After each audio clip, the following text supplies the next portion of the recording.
Hi everyone, ನಾನು ನಿಮ್ಮ ಸಂದರ್ಶಿನಿ ಸ್ವಾಮಿ. ಬಯಸದೇ ಬಂದೆ ಕಥೆಯ ಮುಂದುವರಿದ ಭಾಗ. ಅದಕ್ಕೂ ಮೊದಲು ನನ್ನ ಕಥೆಗಳು ನಿಮಗೆ ಇಷ್ಟವಾಗಿದ್ದರೆ ತಪ್ಪದೆ ಕಮೆಂಟ್ ಮಾಡಿ, ಲೈಕ್ ಮಾಡಿ, ಶೇರ್ ಮಾಡಿ. ಹಾಗೆ ನನ್ನ ಚಾನೆಲ್ಗೆ ಹೊಸಬರಿದ್ದರೆ ಸಬ್ಸ್ಕ್ರೈಬ್ ಆಗಿ ಪಕ್ಕದಲ್ಲಿರುವ ಬೆಲ್ಲೈಕನ್ನ ಕ್ಲಿಕ್ ಮಾಡಿ. ಇದರಿಂದ ನನ್ನೆಲ್ಲ ಕಥೆಗಳ ನೋಟಿಫಿಕೇಷನ್ ನಿಮಗೆ ಸಿಗುತ್ತೆ. ಸೊ ಬನ್ನಿ ಕಥೆಯ ಮುಂದುವರಿದ ಭಾಗನ ನೋಡೋಣ. ಎಪಿಸೋಡ್ 58. ಇಂದಿನ ಸಂಚಿಕೆಯಲ್ಲಿ ರಾಜ್ ವಿಕಾಸ್ ಮುಂದೆ ನಿಂತು ಏನೋ ನನ್ನ ಫ್ರೆಂಡ್ ಅಂತ ಹೆಲ್ಪ್ ಮಾಡ್ತೀಯ ಅಂತ ಏನೋ ಒಂದು ಹುಡುಗಿನ ಎತ್ತಕೊಂಡೋದೆ, ಆದರೆ ನೀನು ಇಷ್ಟು ವರ್ಷ ಆದಮೇಲೆ ಅವಳ ಸಾವಿಗೆ ನಾನು ಕಾರಣ ಅಂತ ಪ್ರೂವ್ ಮಾಡಿ ಜೈಲ್ಗೆ ಹಾಕಿಸ್ತೀಯಾ? ನಾನು ಅವತ್ತೇ ಹೇಳಿದ್ದೆ, ನನ್ನ ಒಬ್ಬ ಫ್ರೆಂಡ್ ಆಗಿ ಇದುವರೆಗೂ ನೋಡಿದೀಯಾ, ಇನ್ನು ಮುಂದೆ ನನ್ನ ಒರಿಜಿನಲ್ ಫೇಸ್ ನೋಡ್ತೀಯ ಅಂತ. ಆದರೆ ನೀನು ಕೇರ್ ಮಾಡದೆ ಬಂದೆ ಅಲ್ವಾ? ನೋಡೋ ನೋಡು, ನಾನು ಬಂದಾಯ್ತು ಚಂದ ನಗುತ್ತಾ. ಮುಂದೆ ವಿಕಾಸ್ ತಲೆಯಿಂದ ರಕ್ತ ಹರಿತಿತ್ತು. ಚಂದು ಬಿಡೋ ಚಂದು, ಅವನಿಗೆ ಮನಸ್ಸೋ ಇಚ್ಛೆ ಒಡೆಯುತ್ತಿದ್ರು ಅವನಿಗೆ ಒಂದು ಚೂರು ಹೇಟಾಗಿಲ್ಲ. ನಗುತ್ತಾ, ಹೇ ನಿನ್ನ ಗಂಡನ ಹತ್ರ ಮಾತಾಡ್ತಿದ್ದೀನಿ ತಾನೆ, ಚುಪ್ ಎಂದು ಗದರ್ದ ರಾಜ್. ಇನ್ನುಳಿದ ಆ 3 ಜನ ವಿಕಾಸ್ನ ಹಿಡಿದು ಕಟ್ಟೋ ಕಂಬಕ್ಕೆ ಎಂದರು. ವಿಕಾಸ್ ಕಣ್ಣು ಮಂಜಾಗ್ತಿತ್ತು. ಹೇ ಬೇಡ, ಸುಮ್ಮನೆ ಹೋಗು, ಇಲ್ಲಾಂದರೆ ನಾನು ಮನುಷ್ಯ ಆಗಿರಲ್ಲ ಎಂದು ತೊದಲುತ್ತಿದ್ದ. ಚಂದು ರೀ ಎಂದು ಬಿಡೋ ರಾಸ್ಕಲ್ ಎಂದು ರಾಜ್ ಕೈಗೆ ಕಚ್ಚಿ ವಿಕಾಸ್ ಬಳಿ ಬಂದ ಹುಡುಗಿ ಕೂದಲಿದ್ದು, ಏನೇ ನನ್ನ ಕಚ್ಚಿ ಓಡೋಗೋಕ್ಕೆ ಟ್ರೈ ಮಾಡ್ತೀಯಾ ಎಂದು ಚಂದುನ ದೂರಕ್ಕೆ ತಳ್ದ. ಚಂದು ರಭಸವಾಗಿ ಕೆಳಗೆ ಬಿತ್ತು. ಅಲ್ಲೇ ಇದ್ದ ಡೈನಿಂಗ್ ಟೇಬಲ್ ಅವಳ ಹಣೆಗೆ ಹೊಡಿತು. ವಿಕಾಸ್, ರಾಜ್ ಬೇಡ, ಅವಳಿಗೆ ಹಿಂಸೆ ಮಾಡಬೇಡ ಪ್ಲೀಸ್, ನಿಂದೇನಿದ್ರು ನನ್ನ ಮೇಲೆ, ನಾನೇನು ಬೇಕಾದರೂ ಮಾಡು ಎಂದವನ ಧ್ವನಿ ನೋವಿನಲ್ಲಿ ನಳ್ತಿತ್ತು.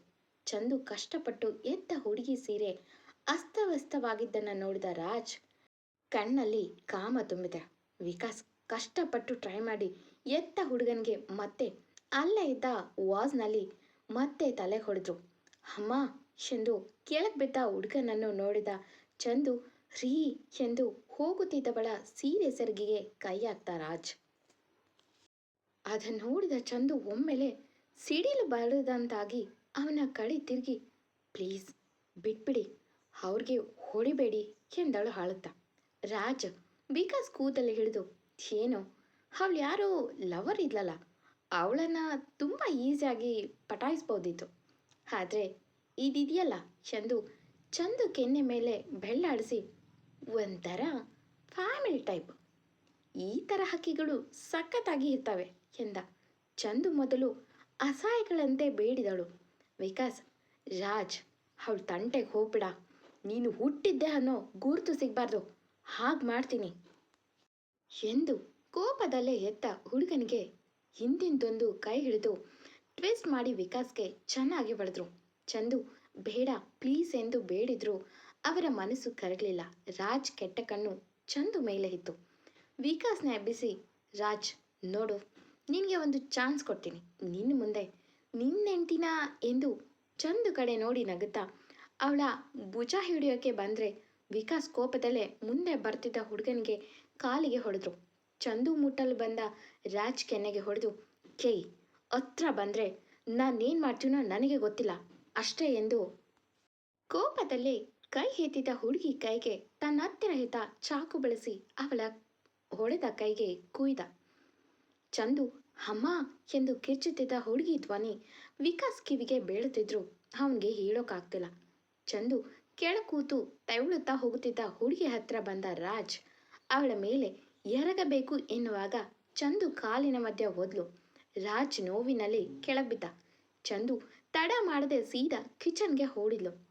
ಹಿಡಿರೋ ಅವಳನ್ನ ಎಂದ ನೋವಿನಲ್ಲಿ ರಾಜ್.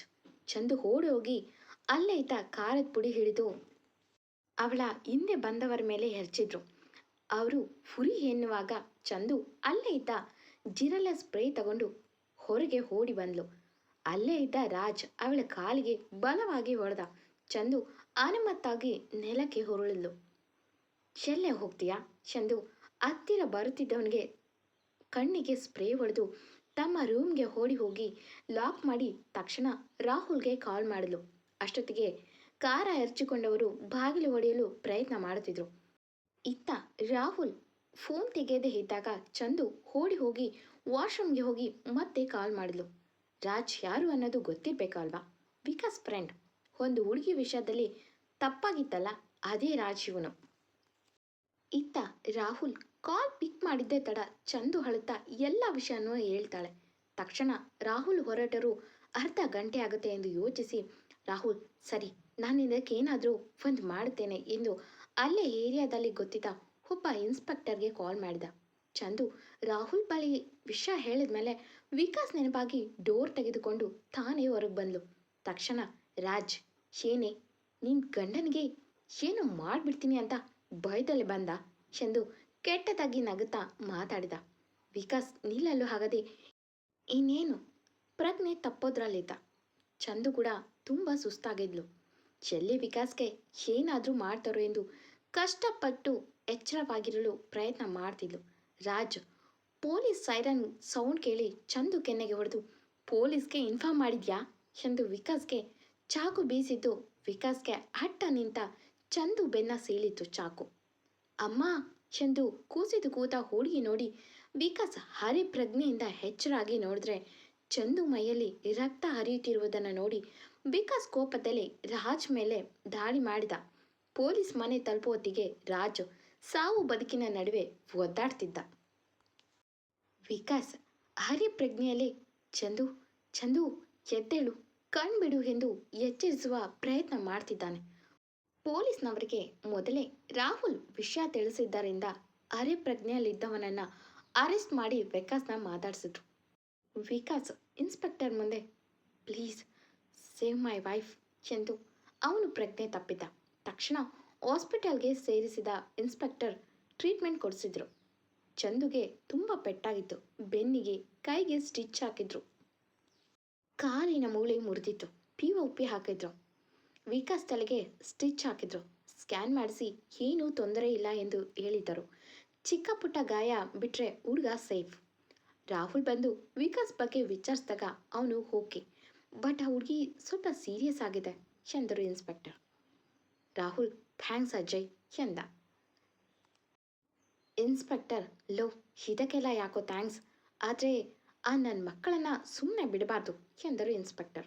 ರಾಹುಲ್ ಮೊದಲು ವಿಕಾಸ್ ಎದ್ದೇಳಿ, ಆಮೇಲೆ ಏನು ಮಾಡೋದು ಅಂತ ಯೋಚಿಸೋಣ ಎಂದ. ಇನ್ಸ್ಪೆಕ್ಟರ್ ಏನು ಯೋಚಿಸೋದು, ಆ ರಾಜ್ ನನಗೆ ಎಲ್ಲ ಕತೆ ಮುಗಿಸಿದ್ದಾರೆ. ಅವನು ಮಾಡುತ್ತಿದ್ದ ಅನಾಚಾರಕ್ಕೆ ಇನ್ನು ಮುಂದೆ ಯಾವ ಹುಡುಗಿ ಮೇಲೂ ಕಣ್ಣಾಕೋದಿರಲಿ ಕನಸಲ್ಲೂ ನೆನೆಯೋಕೆ ಆಗಲ್ಲ. ಮೇ ಬಿ ಅವನ ಎದುರು ಸರಿ ಇರ್ತಾನೆ ಅನ್ನೋದು ಡೌಟು ಎಂದರು ಇನ್ಸ್ಪೆಕ್ಟರ್.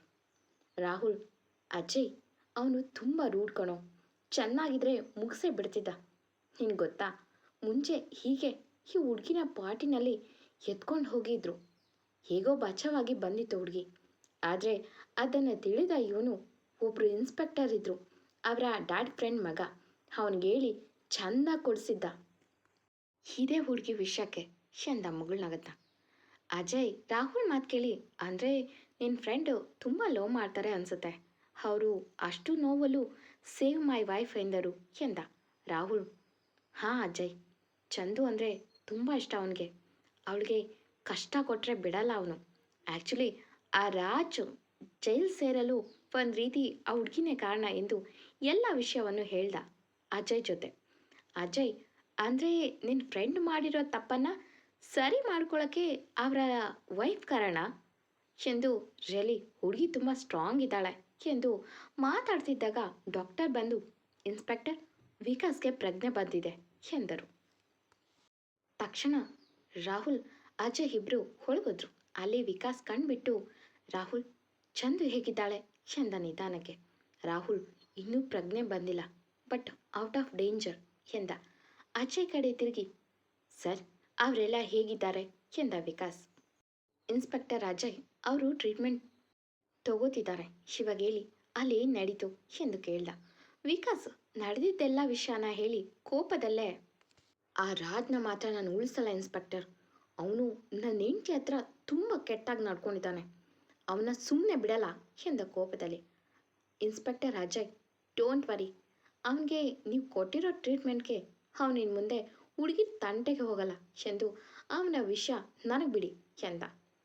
ವಿಕಾಸ್ ನೋ, ಅವನಿಗೆ ಎಂದು ಕೋಪದಲ್ಲಿ ಮಾತಾಡುವಾಗ ಅವನ ಹಿನ್ನೆಲೆಯಿಂದ ಬ್ಲಡ್ ಹರಿತಿತ್ತು. ರಾಹುಲ್, ವಿಕಿ ಸುಮ್ಮನೆ ಇರು, ಯಾಕಿಷ್ಟು ಕೋಪ ಎಂದು ಸಮಾಧಾನ ಮಾಡ್ದ ವಿಕಾಸ್ನ.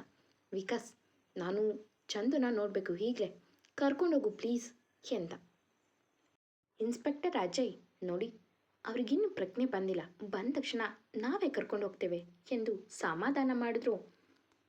ಅವ್ರ ಮಾತು ಕೇಳಿದ ವಿಕಾಸ್, ನೋ ಇನ್ಸ್ಪೆಕ್ಟರ್, ನಾನು ಈಗಲೇ ನೋಡಬೇಕು ಎಂದು ಹೇಳಲು ನೋಡುವ ಹುಡುಗನ ಪಿಲ್ಲೋ ಬ್ಲಡ್ನಲ್ಲೇ ತೊಯ್ದಿದೆ.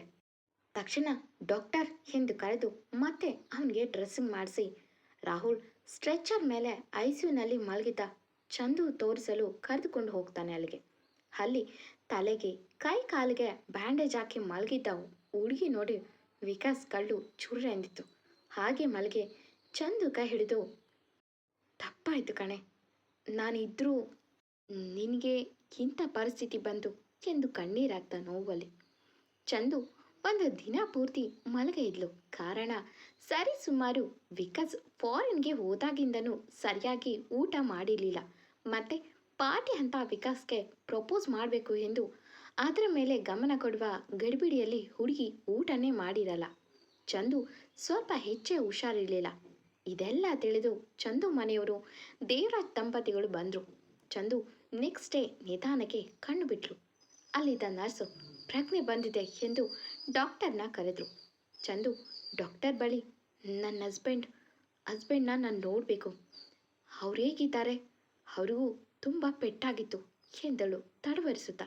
ಡಾಕ್ಟರ್, ಅವರು ಚೆನ್ನಾಗಿದ್ದಾರೆ, ಸ್ವಲ್ಪ ತಲೆಗೆ ಪೆಟ್ಟಾಗಿತ್ತು, ಡ್ರೆಸ್ಸಿಂಗ್ ಮಾಡಿದ್ವಿ, ಬಟ್ ಏನು ಪ್ರಾಬ್ಲಮ್ ಇಲ್ಲ ಎಂದರು. ಚಂದು ನಿಧಾನಕ್ಕೆ, ದಯವಿಟ್ಟು ಅವ್ರನ್ನ ಕರೆಸ್ತೀರಾ, ನಾನು ನೋಡಬೇಕು ಎಂದಳು. ಎಂದಿನಂತೆ ಕತೆ ಮುಂದುವರಿಯೋದು. ಈ ಕತೆ ನಿಮಗೆ ಇಷ್ಟವಾಗಿದ್ದರೆ ತಪ್ಪದೆ ಕಮೆಂಟ್ ಮಾಡಿ, ಲೈಕ್ ಮಾಡಿ. Thank you for watching.